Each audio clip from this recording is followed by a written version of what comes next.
Hi, everyone. Today, we'll look at how business leaders can navigate the ongoing paradigm shift around ethics from a risk management tool to a way to build healthier and stronger organizational cultures everywhere. I'm your host, Bill Coffin, and this is the Ethicast.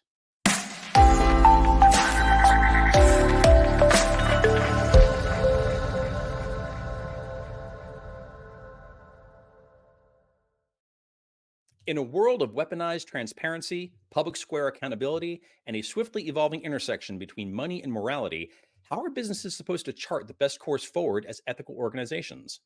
There is no small amount of literature on this very topic.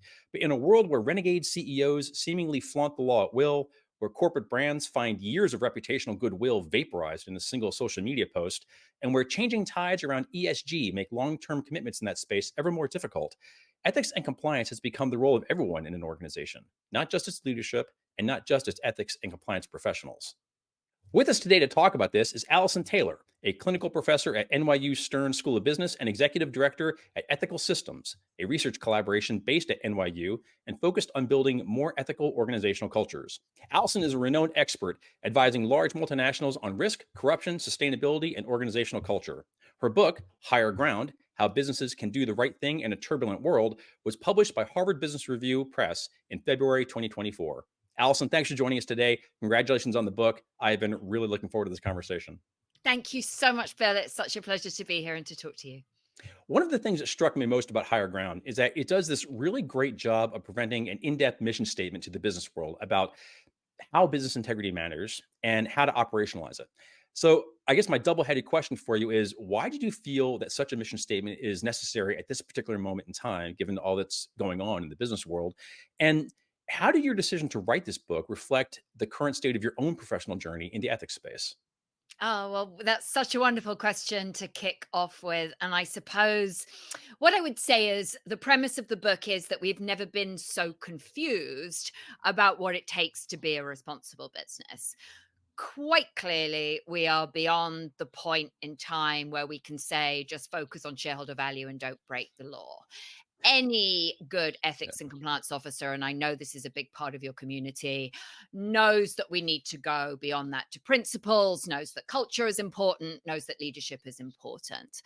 Um, but I think when we try to answer questions of how far a business should go to solve a problem like climate change or inequality, then things get a lot more fraught and a lot more tricky.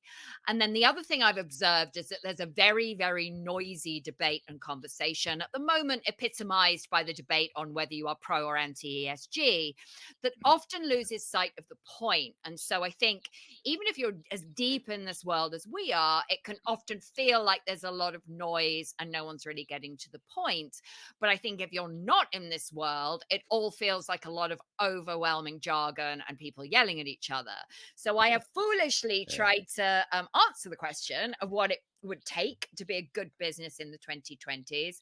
And I've tried to draw together thinking both from ethics and compliance officers and general counsels, who I spent a lot of my career working with sustainability teams and human rights teams, and then with people that work on culture. And so another way to answer your question is that I spent a long time in different sorts of consulting around responsible business, first in investigations and then in sustainability. I've worked on culture questions as well.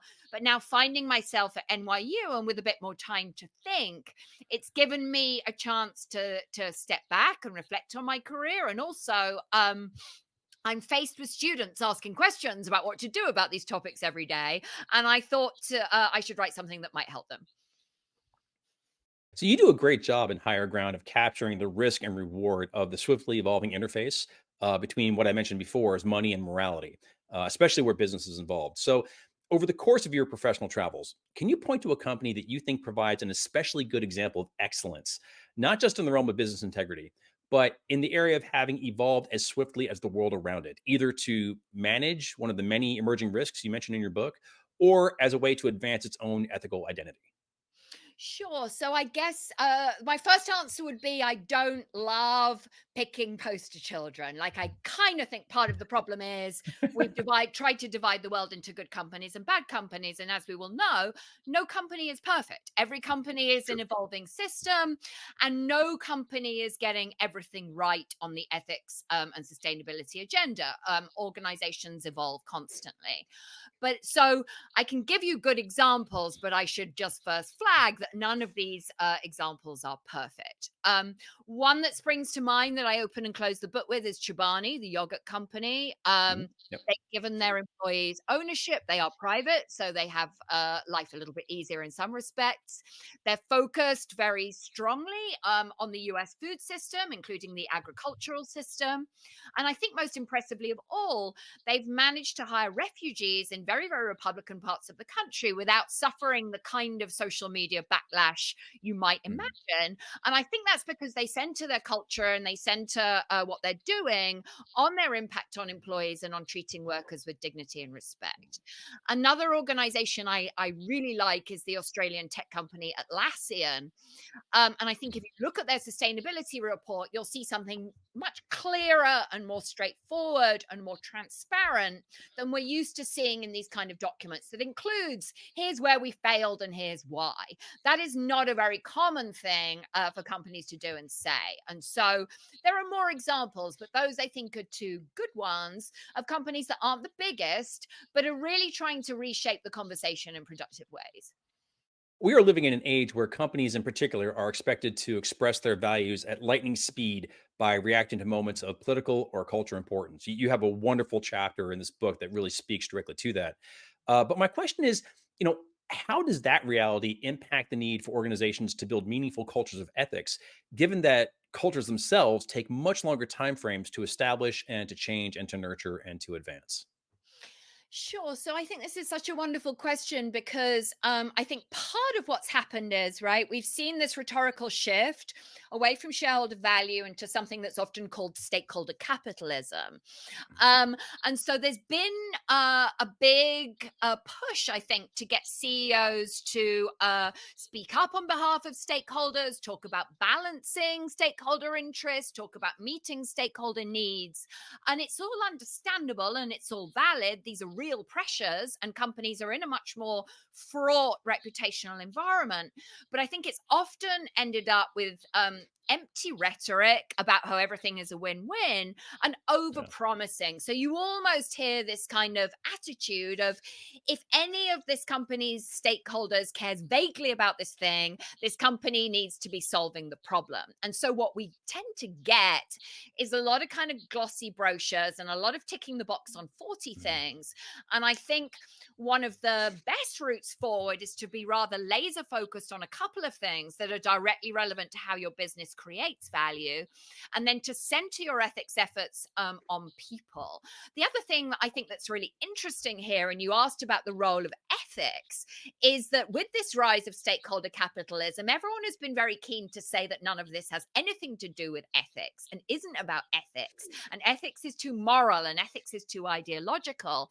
And so I almost think we've got to this crazy situation where it's become the elephant in the room. Human beings care deeply about ethics, care deeply about whether a company is doing the right thing or the wrong thing, but it's almost become taboo outside the ethics and compliance community to say you are making commitments on the basis of values. And so I think we've got to this point where we need to be very clear about things like what the relationship is between ethics and ESG, not least because ESG is becoming so much more regulated. What do you make of the various backlashes against the embrace of things like ESG and DEI by businesses? And what do you think is really driving this? And what should we expect of all this going forward? I'm kind of curious how best companies can defend themselves and defend their own ethical identities when you have forces in the business world and the political world directly challenging and even villainizing them for it. Absolutely. So I think part of it is we're very very polarized. So there is a very kind of binary set of perspectives of one says just shut up and don't do any of these things about anything, stick to your knitting, go back to business. And then another set of voices says you ought to be out there solving a bunch of intractable social problems. And so I think companies are being drawn into these polarized dynamics, and it almost seems as if trying to take a nuanced middle ground is the way to getting everybody yelling at you more than ever. But I think we've come to equate speaking up with action in a way that is problematic. We've come to expect senior leaders to opine on everything out there, and I think it's raised expectations that companies can't fulfill. It's driven this perception of hypocrisy, and it's driven the backlash. So I think we need to just kind of go out there and say that you don't necessarily need to take a position on every single thing that happens, that the social media mob will move on to a new issue in a minute. What you do need to do is get very, very clear about your core values and your commitments and the problems that you're suggesting that you solve, and get very clear about alignment. So I think a big factor pushing all this focus on hypocrisy is that companies, for good reason, are struggling to get their internal ducks in a row. Most of the problems we're facing, I'm thinking about inequality or DEI or climate change or even something new emerging like AI, they don't sit neatly in one division or one function anymore. Very often, there will be a role for HR and risk and ethics and compliance and sustainability and the senior leadership team and government relations. And so I think part of the struggle is understanding who's accountable for what and how we can make these more holistic decisions across the organization. So I think another thing that can be focused on that's really constructive is thinking about those internal governance mechanisms and setting up a very clear process to consider, do we need to speak up on this issue? Do we need to take a position on this issue? Or can we, in fact, just have an internal conversation or send an internal message and sit this one out? And I think a lot of leaders are waiting for permission to say that that's okay. And a lot of leaders I speak to have become exhausted with the overpromising, and there's a real sense it needs to stop, but no one is quite sure how to do so. So I try to provide a way out of that thicket as part of this book. Sometimes what businesses think of as ethics and what the general public thinks of as ethics don't exactly align, especially around elements of business that can be both unavoidable and unpleasant, like laying people off during an economic downturn. What can business leaders do to ensure that what they think of as ethics and business integrity resonates not just in the boardroom and in the meeting room, but out in the public also? Yeah, so I think there's been a very problematic equation of ethics with managing reputational and regulatory risk. So we're not so much focused on fundamental principles. We're focused on keeping the compliance monitor out of the building and telling a nice story about all the wonderful things we're doing.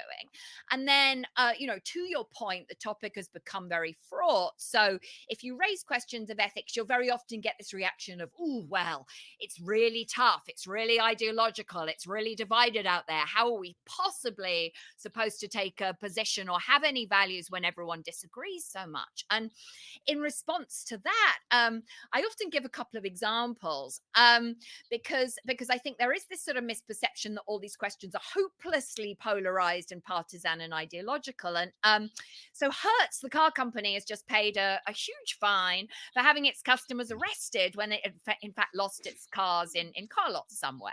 Or we can think about Amazon workers being made to, warehouse workers being made to work around a dead body, or we can think about the Norfolk Southern train crash.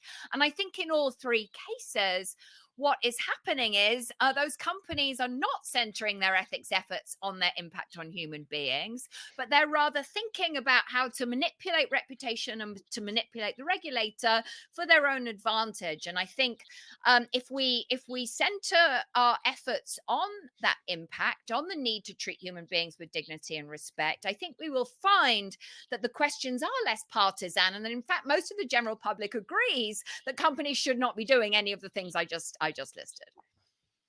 A lot of companies talk about mission, vision, and values. You end your book with a really compelling chapter about what it means for companies to determine their purpose. So, with that in mind, should companies have a chief purpose officer? And what kind of people would you want to see considered for that role? Yeah, well, I don't think it's a coincidence that the people that like the term purpose the most are branding consultants. And I also think there's a bit of a tendency out there that whenever any new problem comes up, we do need a chief X officer. So we need a chief medical officer during the pandemic, or now we need a Yeah. chief AI officer, or we need a chief happiness officer. So maybe the chief purpose officer should be the head of ethics and compliance. And Mhm. maybe the head of ethics and compliance should reimagine their role to be more strategic, more of a senior leadership role, to consider issues beyond the law, to consider topics like ESG and political spending, and can we operate in this market or not, and what really are our guiding principles. So, one of the messages I think of the book, especially for your audience, is the need for that more sort of senior strategic integrity function. So, I don't think I'd carve out purpose, but I would see purpose as the outcome of getting these other things right. And I think for the right leader in ethics and compliance, it's kind of never been a better time to push for a more senior and strategic role. Allison, thank you so much for joining us today to talk about higher ground, but more importantly, to share your insights on the ongoing transformation and advancement of business integrity itself. It's been wonderful to talk with you. It's been such a pleasure to talk to you too, Bill, and thank you so much for having me. Higher Ground is available now from Harvard Business Review Press, wherever fine business books are sold. Be sure to pick up your copy today. And to stay up to date on Allison's latest podcasts, articles, and more, visit AllisonTaylor.co. I'm Bill Coffin, and this has been the Ethicast. For more episodes, please visit the Ethisphere YouTube channel at youtube.com/ethisphere. And if this is your first time enjoying the show, please make sure to like and subscribe on YouTube, Apple Podcasts, and Spotify. Thanks so much for joining us. And until next time, remember, strong ethics is good business.